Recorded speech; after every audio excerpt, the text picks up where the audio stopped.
संपन्न होतोय आणि दोन्ही परिवार एकत्र दोन्ही परिवार एकत्र आलेले आहेत। कारण पाहुणे मंडळी आलेले आहेत, मित्र परिवार, त्याचबरोबर ब्रह्मकुमारी विद्यालयाचा ईश्वरी परिवार अथर्वला भरभरून शुभेच्छा देण्यासाठी पोहोचलेले आहेत। पहिल्या वाढदिवसाच्या लाख लाख दिलापासून मनापासून अंतकरणापासून खूप खूप शुभेच्छा।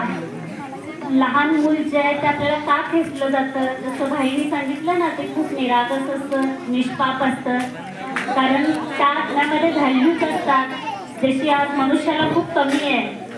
शांती असेल, प्रेम असेल, प्युरिटी असेल, हे आपल्याला खेचलं जातं।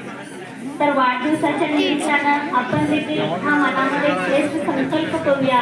अथर्वचा भले वाढदिवस आहे, वाढदिवस म्हटलं की वाढत एका लहान मुलाप्रमाणे आम्हाला ईश्वर पिता सांगतो की नेहमी स्वतःला व्यवस्थित समजू नका, ऑफिसर समजू नका, तर टेन्शन येतं। आपण देखील त्या परमात्म्याची एक संतान आहे, एक बच्चा आहे असं जर समजलं तर आपलं जीवन देखील खूप इनोसेंट आहे, निरागस आहे। आपण देखील एक दिवस वाढदिवस न साजरा करता जीवनामध्ये आपला खूप खुशीचा